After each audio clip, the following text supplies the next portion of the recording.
Alright, so let us see the practical of trying to use the structure for the tables.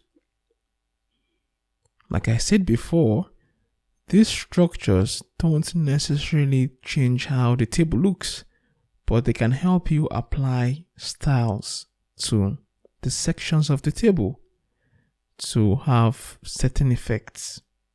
What we're going to do is that we're going to surround the table header with the T head.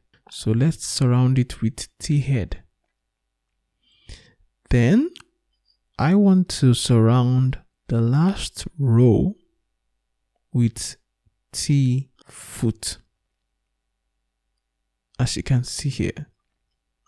This wouldn't really change anything at the moment because, like I said, they don't have any effect. But with CSS, I know we haven't really touched CSS, but I will share the code.